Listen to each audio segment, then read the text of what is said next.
BNP কোনো রাজনৈতিক দল নয়, এটা একটা জাস্ট নির্বাচনী পার্টি। কারণ বিএনপি সংস্কৃতি, শিক্ষা, মিডিয়া, ধর্ম কোনো কিছুকেই নিয়ন্ত্রণ করার সামর্থ্য রাখে না।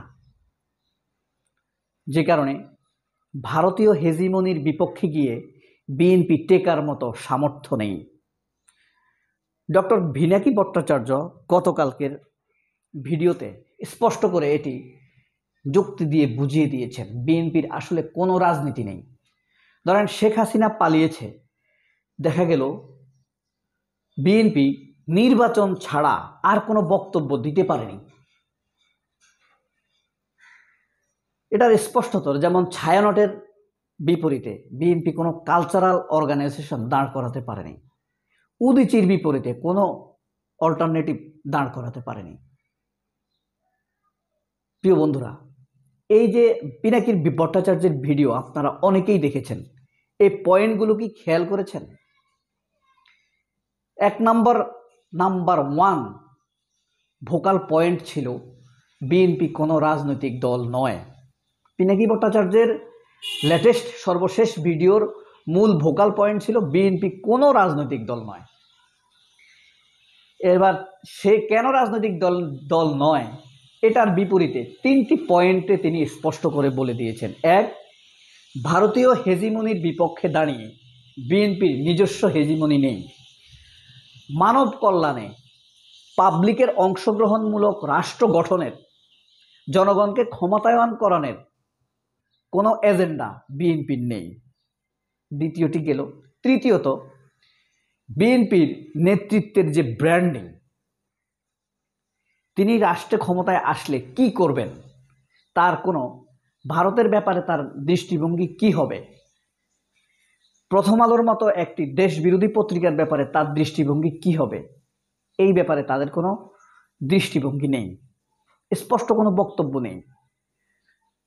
ভারতের সাথে আওয়ামী লীগ সরকার যে অবৈধ চুক্তিগুলো করেছে, সেই ব্যাপারে বিএনপির সিদ্ধান্ত কি হবে, দেশদ্রোহী দেশবিরোধী সেই চুক্তিগুলো বিএনপি রাখবে কিনা, সেই ব্যাপারে কিন্তু বিএনপি কোনো বক্তব্য এখন পর্যন্ত স্পষ্ট করে এদেশের তরুণ সমাজকে বা পাবলিককে দিতে পারেনি।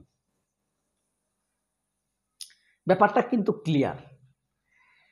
এখন বিএনপি ধোঁয়াটে অবস্থানে আছে, একটি নির্বাচন হবে, তারা ক্ষমতায় যাবে। আর না বলা একটি বিষয় হলো, এই যে সারা দেশে যে চাঁদাবাজি হচ্ছে, নীরব চাঁদাবাজি হচ্ছে, সেটা বিএনপি বন্ধ করতে পারেনি, নিয়ন্ত্রণ করতে পারেনি। রাষ্ট্র ক্ষমতায় যাওয়ার পর রাষ্ট্রীয় দুর্নীতিগুলো বিএনপি তাহলে কিভাবে নিয়ন্ত্রণ করবে, এটি কিন্তু একটি বাস্তব ব্যাখ্যা জনগণ নিজ থেকে দাঁড় করিয়ে ফেলে। যখন বিএনপি স্পষ্ট বক্তব্য দিতে পারে না, পাবলিক কিন্তু বলে ফেলে, ভাই তারা যে এখন চাঁদাবাজি করছে, অনেক লোককে বিএনপি বহিষ্কার করেছে, জেলে দিয়েছে, কিন্তু চাঁদাবাজি নিয়ন্ত্রণ করতে পারেনি। অর্থাৎ দলের লোকদের উপরে বিএনপির নিয়ন্ত্রণ নেই। যেই দলের নেতাদের নিজের কর্মীদের উপরে, নেতাদের উপরে, মধ্যপন্থী নেতাদের বা মার্জিনাল নেতাদের উপরে নিয়ন্ত্রণ নেই, সেই নেতারা ক্ষমতায় গেলে রাষ্ট্রকে কিভাবে নিয়ন্ত্রণ করবে, সেই নিশ্চয়তা কি দিতে পারবে? আর সেটা কি জনগণের বিশ্বাসে আসবে?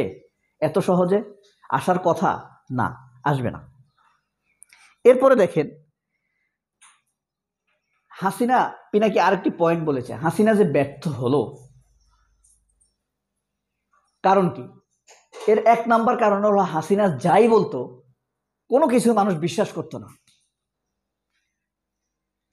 কেউ যদি বিনাশ হওয়ার পথে থাকে, তখন আল্লাহ তাআলা তার বিশ্বাসযোগ্যতা কেড়ে নেয়। আর বিশ্বাসযোগ্যতা কেড়ে নেওয়ার পরপরই তার সম্মানটা কেড়ে নেয়।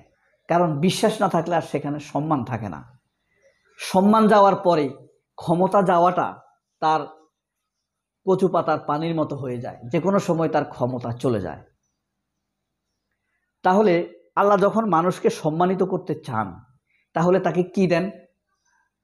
বিশ্বস্ততা দেন। তাকে মানুষ বিশ্বাস করতে শুরু করে, এরপরে কি দেয়? যখন সে বিশ্বাস রাখে, তখন সম্মান করতে শুরু করে। সম্মান করার পরে কি তাকে ক্ষমতা দিয়ে দেয়? না। যখন আল্লাহ তাকে বিশ্বস্ততা দেয়, বিশ্বাস দেওয়ার পর সেই লোকটি বিশ্বাস রাখতে পারল, তখন তাকে আল্লাহ সম্মানিত করে দেয়। তারপরে কি করে? ক্ষমতা দিয়ে দেয় না, তারপরে তাকে নির্ভরতা দেয়। মানুষ তার উপরে ভরসা করতে শুরু করে এবং সবাই তার কাছ থেকে পরামর্শ চায় এবং তার সাথে শত্রুতা তৈরি হয় অসৎ লোকদের, অবিশ্বস্ত লোকদের। ওই শত্রুতাতে বিশ্বস্ততার সাথে, সম্মানের সাথে মোকাবেলা করতে পারলেই মানুষ ক্ষমতা পায়। এটা হলো আল্লাহ তাআলার অঙ্ক। এখন জামাত মজলুম হয়েছে, বিশ্বস্ত হয়েছে এবং তারা সম্মানিত হয়েছে। এখন নৈতিক যুদ্ধে তারা এক একটি সস্তা কর্মকাণ্ড করে তারা বিভিন্নভাবে সমাজের কাছে মানসিকভাবে হেরে যাচ্ছে। আরেকটি যুদ্ধ তো রয়েছেই, তারা কিন্তু হাসিনার সাথে যুদ্ধে জিতেছে জামাত। এটা একটা রাজনৈতিক যুদ্ধ বা আপনার সংগ্রামের যুদ্ধ, আন্দোলনের যুদ্ধ, সেখানে কিন্তু জামাত জিতেছে। আধ্যাত্মিকভাবে যার পরনাই সত্যিকার অর্থে জামায়াত ছিল খুব ক্ষমতার নিকটে, এখনো আমি মনে করি আছে খুবই ক্ষমতার নিকটে। আপনি রিকশাওয়ালা কামার কুমারকে যদি নির্ভয়ে গোপনে চিপায় নিয়ে জিজ্ঞেস করেন, ভাই কাকে ভোট দিবা, সে যদি আপনাকে ভয় না পায়, যদি বিশ্বাস করে, তাহলে সে বলবে, ভাই এতদিন তো অনেককে ভোট দিয়েছি, এবার আমি জামায়াতকে ভোট দেবার চেষ্টা করব।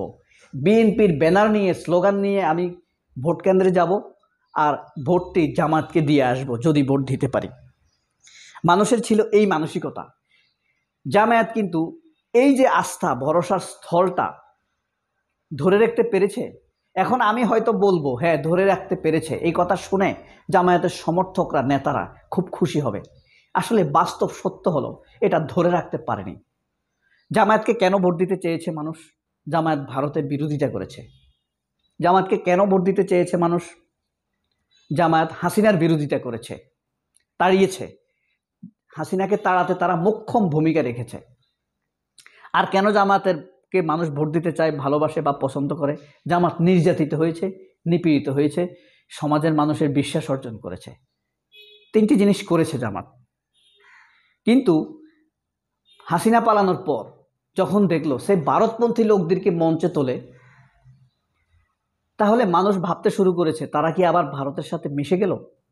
এখন আপনার দলের যারা কর্মী, সমর্থক বা শিক্ষানবিশ কর্মী, তারা আপনার কথা বিশ্বাস করবে, no we are not pro Indian. আপনি যখন বলবেন তারা বিশ্বাস করবে, ইয়েস বলবে তারা। কিন্তু যারা পাবলিক, যারা রিক্সা চালায়, যারা কামার কুমার, তাদের কাছে আপনার ব্যক্তিগত মেসেজ পৌঁছাবে না। তারা শুধু দেখবে আপনি কোথায় বক্তৃতা দিচ্ছেন, কি করতেছেন, কার সাথে বক্তৃতা দিচ্ছেন, কাকে রক্ষা করছেন, কার বিরুদ্ধে দাঁড়াচ্ছেন। এই জিনিসটি তারা খেয়াল করে আপনার ব্যাপারে মানসিক অ্যাকশন নিয়ে ফেলবে। সেই অ্যাকশনের মুখে আপনি পড়ে যাবেন, অথবা সেই অভিনন্দনের মুখেও আপনি পড়ে যেতে পারেন, যদি আপনার কাছে খুশি হয়। সবাই অনেক ভালো থাকবেন, আল্লাহর রহমতে। আল্লাহ হাফেজ, আসসালামু আলাইকুম।